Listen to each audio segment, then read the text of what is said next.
What's going on, guys? Aaron with Lansing Lawn Service. I'm out here doing another driveway repair. Let's check it out. All right, so there's the Ventrac. We're going to start at this end. We've got like 6 really deep potholes here. This is the first one. Unfortunately, it's been dry enough that I didn't think we'd have any puddles, so I didn't bring my water pump. But we're going to still try to fix this up. We're going to try to push the water out of there, and hopefully it'll firm up nice. We'll see. And then we've got another pothole here. And then up here, we've got a bunch of other stuff. We've got this one here. That's dry enough. It should fix just fine.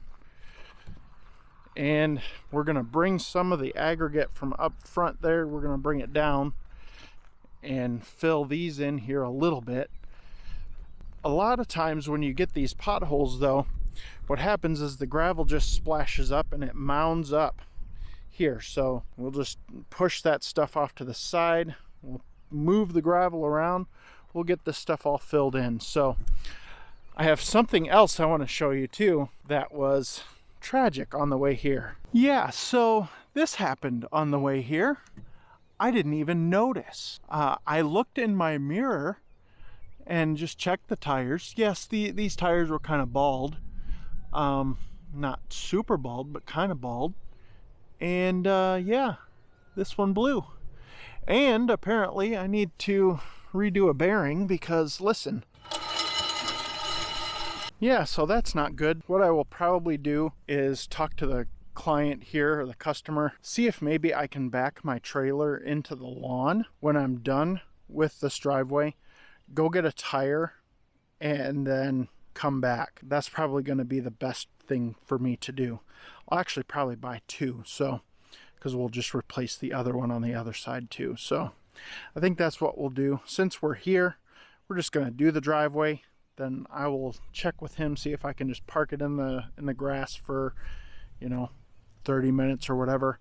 Go get a tire. I'm actually probably just going to go to Menards. You can actually buy tires with the wheel, I guess we'll call it the wheel, the steel wheel, already put together at Menards. And so that's probably what I'll end up doing today, just for time's sake, so I don't have to drive the trailer anywhere. That's kind of sad, kind of frustrating. We're gonna make it work. Let's go. And here we go. We are starting this really super bad driveway. This thing was ridiculous. So starting off here, this huge mud puddle was right at the front. And as you can see, this driveway does need more gravel. And I alerted the client to that. So they have the option of getting new gravel put on that or not. And so they're thinking about that right now. But in order to put new gravel on a driveway like this, it needs to be fixed. Because if you don't fix it, all these problems will just come back very quickly when you put new gravel on. So you have to fix the problems first and then put the gravel on. So what I like to do as a business owner is, if this was me, if this was my driveway, I would want the company that I hire to do this type of work to give me several options. So the option that I give is, obviously I can call in gravel and have that brought in, but I will be tacking on an extra 20% onto that price. So I give the homeowner the option of contacting someone themselves, saving that 20% so that they can just have somebody come in and tailgate it. And if they need me to, I can always come back out and smooth out the new gravel. So that's how I deal with new gravel being added to a driveway or not being added. So I leave it up to the client. I don't force them to get new gravel put on. I know there's some people in this particular line of work that do force people to get new gravel, and that's just not me.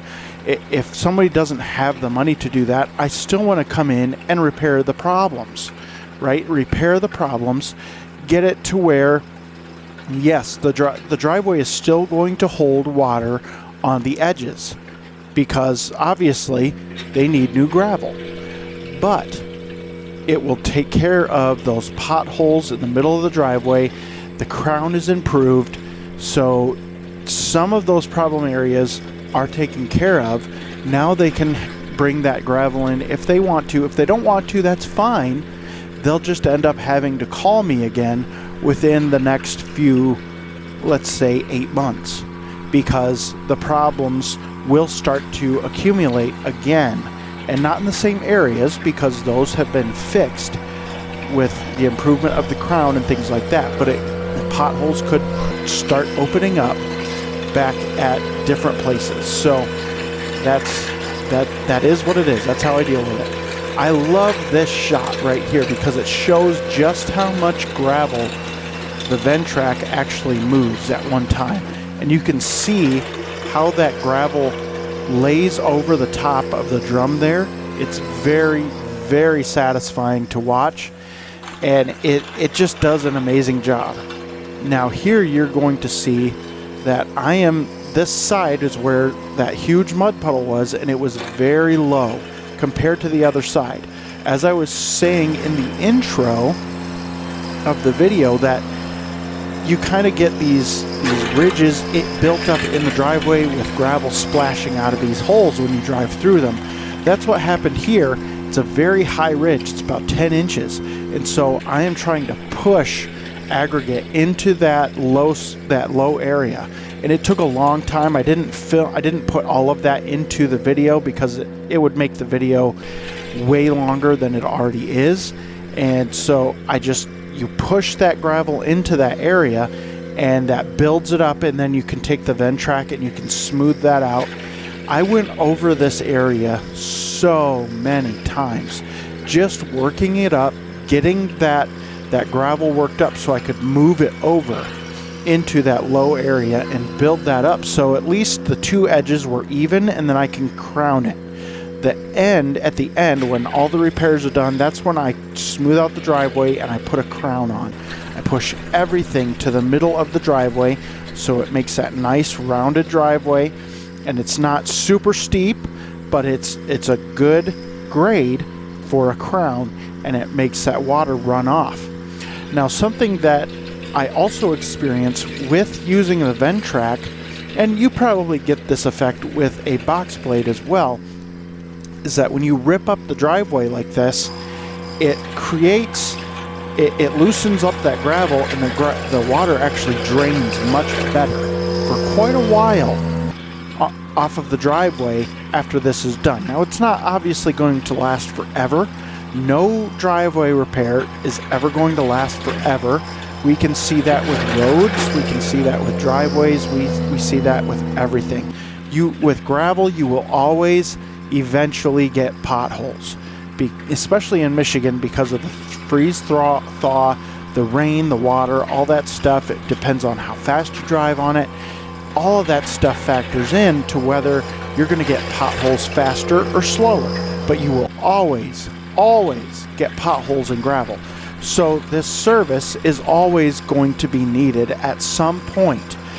I like offering the service at the lowest possible price that I can, leaving the option for the client or the customer to bring in their own gravel if they choose. I can obviously bring that in, but they can choose to do that or not. Now here what I'm doing with the Ventrac is I'm actually pushing gravel over with one pass at a time over into that low area, shaving that down and pushing it over. And it took a long time. You can see I've been doing this a while because it's almost all the way over. And this was a fun job to do. It was a fun job to do. It was a different experience for me. I do things in different ways on almost every job. And that's why I like doing the driveway repair so much, is because you have to problem solve on the fly as you're doing the job. I can go out and estimate it and kind of get an idea of what I need to do, but you don't know the full scope of what you're going to have to do until you actually get in and start working the driveway. And so that's why I like driveway repair so much. It's just so fun, and you guys watching think it's relaxing. I think it's relaxing to actually do the driveway, because you can just see it transform right before your eyes. And yeah, you can see that in the video as well, but there's so much that doesn't make it into the videos, because obviously I took 3 hours to do this driveway. I can't make a 3-hour video and have people watch it. You're just not going to watch that. So I cut out the boring parts and all that stuff and try to make these driveway repair videos as good as I can. And it's just showing the work, showing what I do, because I enjoy doing it. I enjoy serving these people with this service because it's so needed. And there's not a whole lot of people around that do it. And if they do it, they don't advertise for it. And so I enjoy the work so much that I go out and I do it because I love it. And the money is just a happy consequence. So that's that process with filling in that big hole. And as you can see, I keep going here. Now you will see there's a little motor there on the side of the Power Rake, and there's some metal around that. And I actually use that when I tip that Power Rake to that side. I use that to kind of push that gravel out a little farther, and it's very satisfying when you can get it on camera to see that gravel just lay down. It almost looks like a sheet of blacktop that you're laying down because it's just so smooth. Man, I just love that. It's fantastic. All right, guys, I'm going to shut up for a little bit here. Enjoy the footage. Watch what I'm doing here, and just enjoy it. And I will cut back in when there's more to talk about.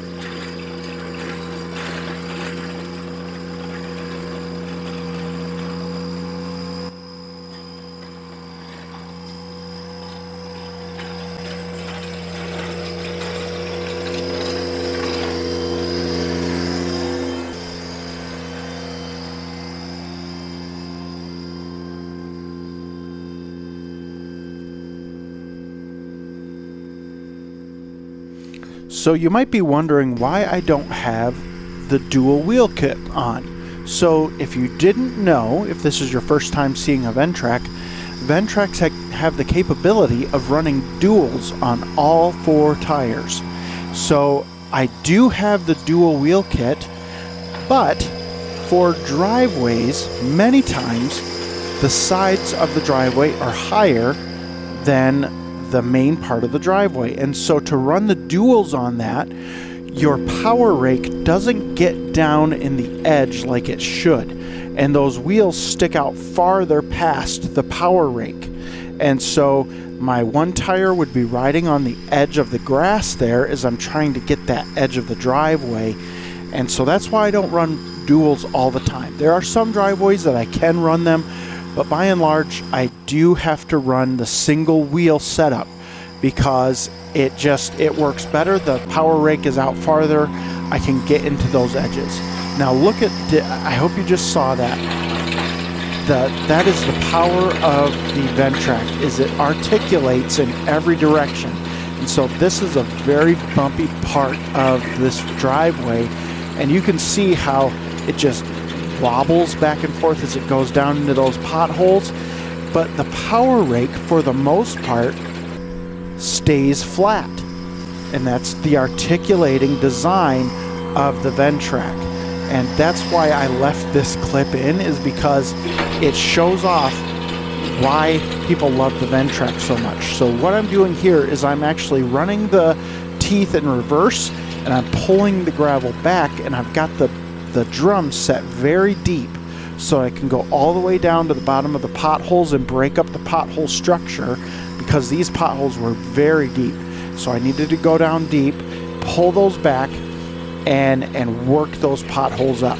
And so that's what I did. Now, and I don't believe I got it on camera, but on the other side here, the side that I'm not working on right now, there was another deep pothole there, and I went very deep, and I was pulling back, and the tires actually started to spin. I couldn't pull back any farther, so I had to go down a little bit at a time there and work it a little bit at a time because I was losing traction because it was pulling so hard, because it was very packed right here. You can see the color change in the gravel. This was very packed, and so I had to go down just a little bit at a time to work that stuff up, and it was very hard right in this particular area. So that's why I'm going backwards here instead of frontwards, is to rip up those potholes. And the Ventrac does a way better job ripping up the potholes in reverse, because the drum in reverse spins about 2 times as fast as it does going forward, and it just works it up better. So that's why. Oh yeah, I did get that here, where the tires are spinning. I'm pulling back trying to get it to go, and it just won't go, won't grab that traction. So I had to work it down a little bit at a time. But anyway, that is the beauty of the Power Rake, is that it does all the work all at once, compared to a box blade where you have to go over the driveway to rip it up many times. Whereas the Power Rake, it has that spinning action, it has all those teeth on there, so it basically rips up that gravel all at once. Now you do have to do a little bit at a time many times. Like, I will go over and break the surface first, and then I will go a little deeper and a little deeper. And you kind of do that with the rippers of a box blade. However, it's going to take a lot longer. You're going to have to really pull. You're going to have to go back up the driveway, then go down, and then back up again, then go down again. And with the Power Rake, you don't have to do that. You can just turn around because it's so nimble. It's such a nimble machine. I can drive this Ventrac into the grass, and it's not going to tear it up. It's not going to tear up the turf. It's not going to do any of that because of the way it's built. And so with a tractor, with a box blade, those tires definitely can rip up turf, and they can do that stuff. Now, I'm not saying it necessarily would on this particular job because it was pretty dry, but there's always that risk with a tractor with just that front wheel steering. So that is the advantage to the Ventrac over a regular tractor, is that it's got all those teeth. It can rip up the driveway all at once rather than having to go forward, back up, go forward, back up. And it does better. It does really good. Now, I will say, I think, in my personal opinion, I think a box blade does a better finish grade than the Ventrac does.